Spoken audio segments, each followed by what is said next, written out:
Welcome to the Money Over 50 podcast, brought to you by Dallas Davison and Michael Hogue from Money Over 50 Financial Advisors. This information is general in nature and does not take into account your objectives, financial situation, or needs. Therefore, you should consider whether the information is appropriate for you and your personal circumstances. If you require personal advice, please contact Money Over 50 Financial Advisors. Here are your hosts, Dallas Davison and Michael Hogue. Welcome to Money Over 50. Today's topic is thoughtful, considered, delayed spending. Michael, you had me at hello. What are we talking about here today? I was just talking to some of my clients the other day, and these people are quite successful, and it occurred to me that the decision making around any big decision that they make for money, so if they're going to spend an amount of money, they give it a lot of thought. They consider it over a reasonable amount of time, and then they delay. They always delay. And then I started to think, so if they're going to spend a sum of money, even if they decide to do it, they give it 6 months or so. Yeah. And I got to thinking that I have quite a lot of other clients like that as well. Yeah. Now, the ones that do it that way versus the opposite, and we'll talk about the opposite in a minute. Yeah. The ones that do it that way tend to have the most financial resources. Yeah, they're in the best position. And I'm not saying I don't think it's a chicken thing. I think it's an egg thing. It comes first. It's causation. Yes. Yeah, it's not correlation. It's not correlation. It's not that they just happen to be thoughtful, considered, delayed spenders of money. It's that they are in a position where they can do a lot of these things because they've been. Like I say, you had me hello with this because when I saw this title, I thought, and you said that like a lot of your clients have those similar traits. That is exactly how I would. Those are the words that I'd use for your clients who are. Not just in the best financial position, but have the best, I would say, relationship with money, if that makes sense. So this is not to say these guys are all tight. It's to say in fact, it's quite the opposite. Some of these people, I think they get the most enjoyment out of spending their money. The ones who are thoughtful, considered, and delayed in how they spend their money. Yeah. So, and it also got me to think about the opposite of that. Yeah.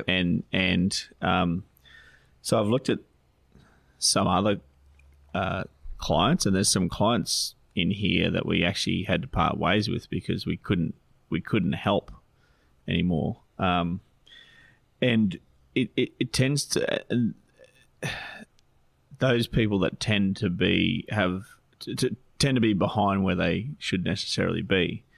In my opinion, don't think too much. They don't consider for a length of time, and they don't delay their spending. Yep. In fact, a lot of people that I've seen the situation where they're behind the eight ball, yep, or in really poor financial positions, yep, they more or less buy on impulse. Yep. And we're not talking about the lollies at the checkout. No, we're talking about big decisions here. So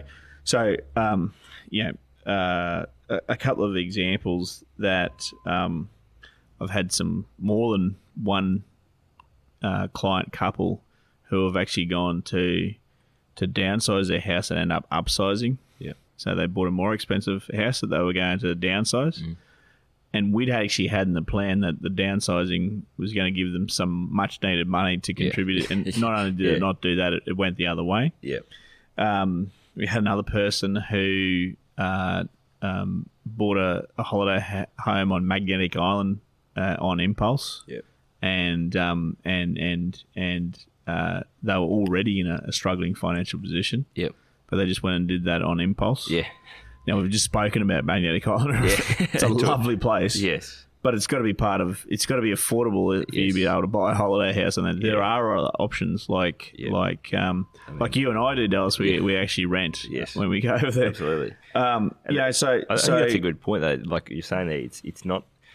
it's impulse control, and everyone, I think, we're all human beings. We all struggle with impulse control to some degree. The other thing that I notice with the clients who have, I think, the best approach to spending is that the amount of thought, consideration, and delay that they put into their spending is proportional to the amount of expenditure. So so the people who have the best relationship with money and the best attitude towards spending is the higher the ticket price, the more they think about it, the more they consider them. So they're not thinking deeply about whether they should spend $5 for a coffee on the way to work.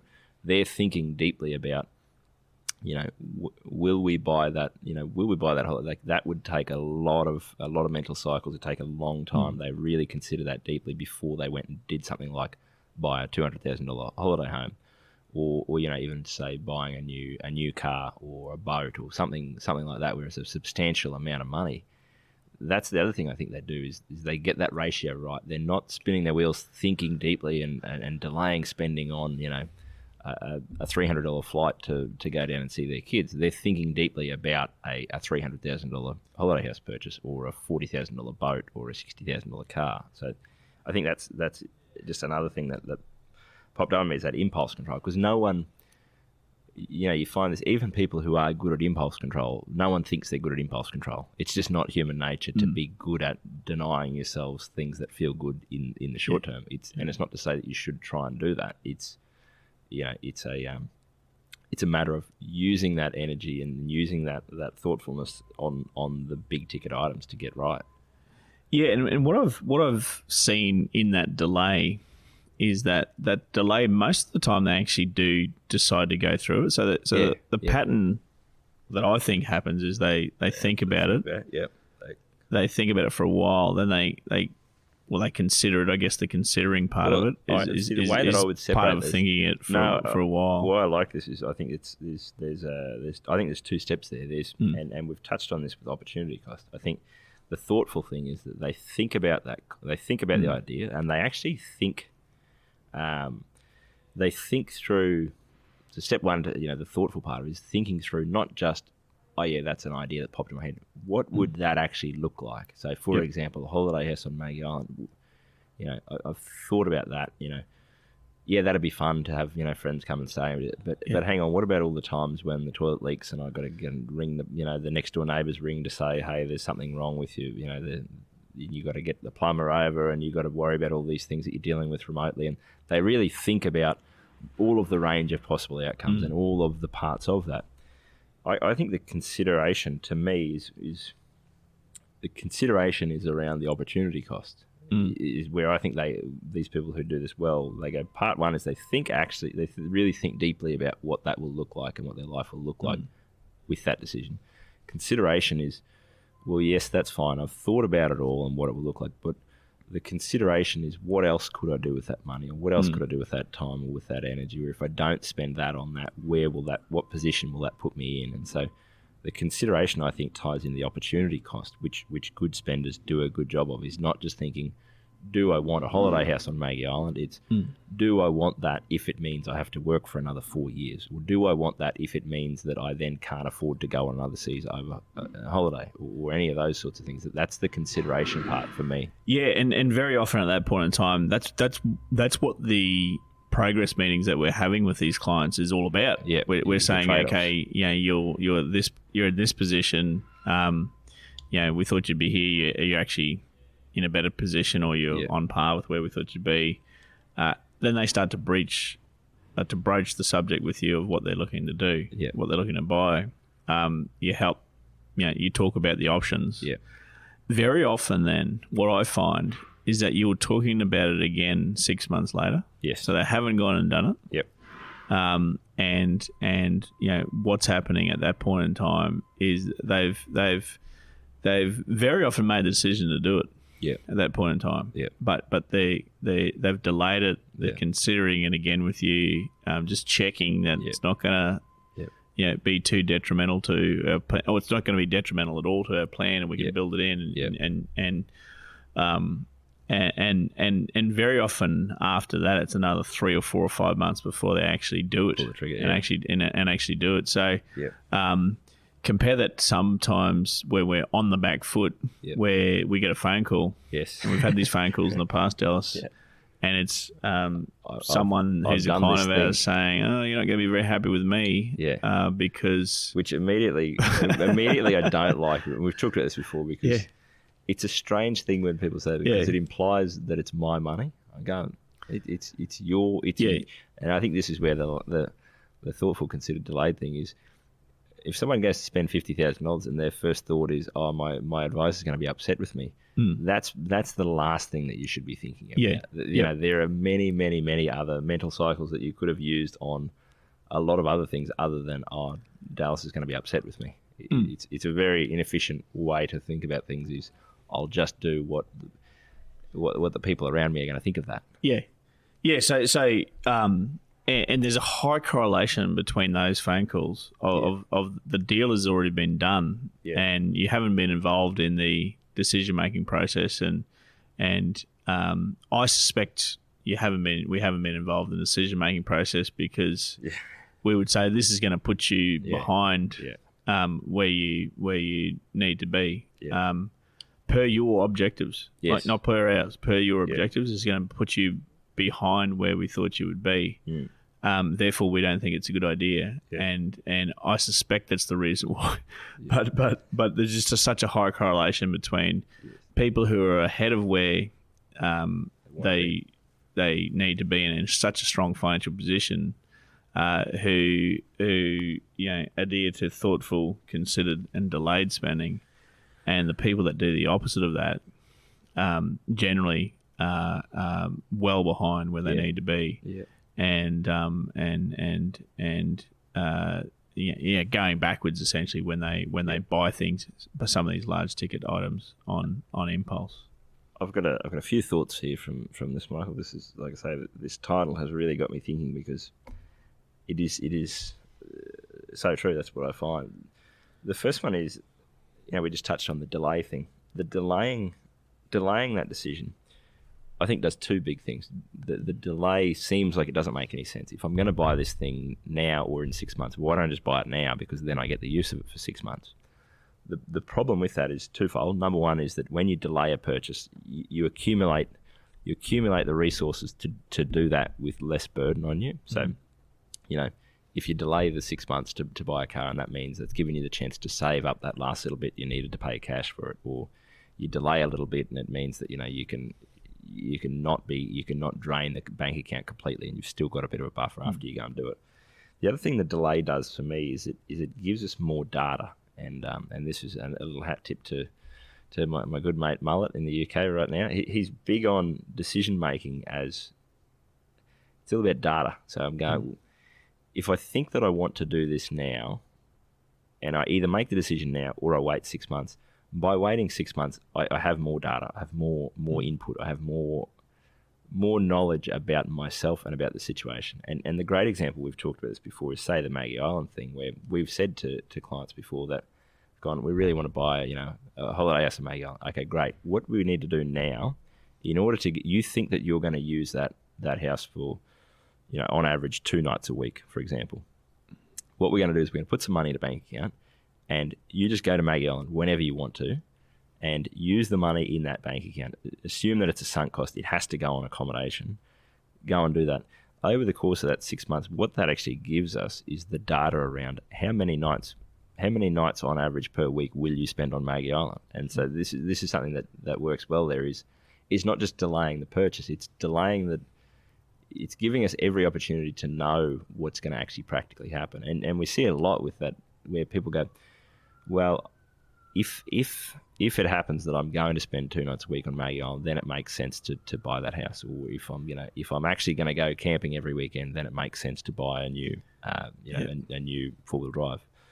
But if I trial it for 6 months and I go, well, actually I only went camping once, or I only went to Maggie Island on average of half a night a week, they've bought themselves a bit more time before they commit, where they can use that data to help make the best decision. So that's, I think, the delay thing is interesting to me, and that's a part of our role with people, helping them make that decision. It's not for us we don't necessarily have the data. It's really about us helping people work out how do I get the information that I need in order to make the optimal decision? So Absolutely. that was sort of my first thought. So, and feel free to jump in whenever you want. But so I have certainly two thoughts there. So yes, I certainly agree. By Dallas saying Maggie Island, he's short for Magnetic Island. Yes. Magnetic Island was named by Captain James Cook, who was charting the area. Are you going to do another spiel for Maggie Island like you have in previous podcasts? Man, I know you're a fan. It's full of granite. It's full of granite rocks, Magnetic Island, and it actually played with Cook's compass, and that's why it was named. That's why it was named Magnetic Island. Yeah. It's paradise. Yeah. Book a trip when you can. Maggie Island. Yes. North Queenslanders refer to it as slang for Magnetic Island.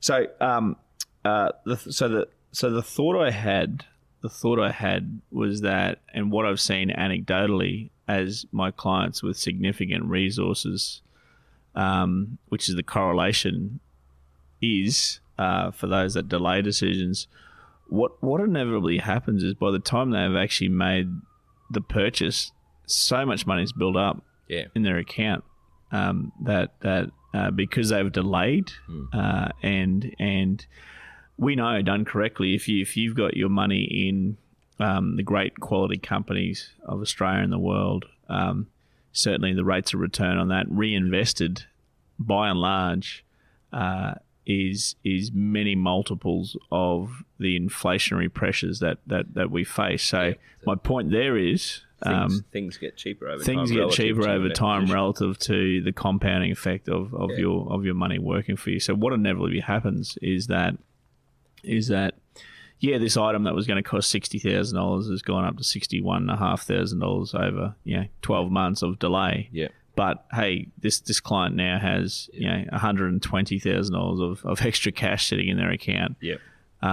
Because they have always delayed decisions. They're not impulse buyers, and money tends to build up in those people's account through forms of dividends and minimum superannuation income stream payments and things like that. So the other thought that I had was that I think this thoughtful, considered and delayed spending goes both ways, and we're talking primarily here about people who spend. The downside of not doing that is people spending too much money and impulse buying.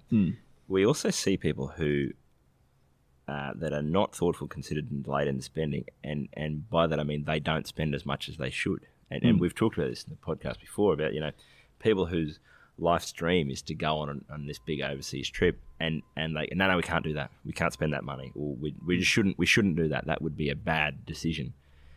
And that's it's not that not doing something doesn't, just because you're not spending the money doesn't mean it's a good spending decision. No, you may well look at it, and that's one that you've touched on where you had clients where you said, look, we need to really look at this in a thoughtful, considered and delayed way. You've talked about this. You've thought deeply about this. You've considered all the other possible uses for your money.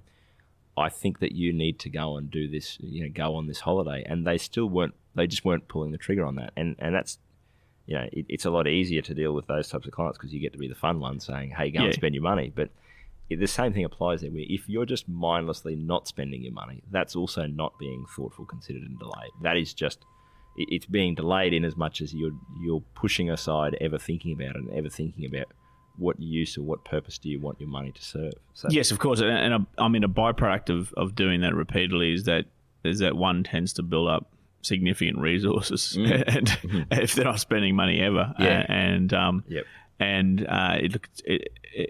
so much so that they'd never run out of money or never even go close to spending what they've built up earns every year in return. So that, there's certainly people that need to be pushed. I guess in wrapping up, I've got the perfect way to wrap this up, mate. I'll throw to you, Dallas. I think what happens when we talk about spending money or attitudes towards money, it's very easy for us all to listen or think about this and think of it from a fixed mindset where we go, I either am the sort of person that spends money in this way or I am not. And if you're listening to this and going, "Oh, I'm the person who makes impulse decisions and does this," this is not.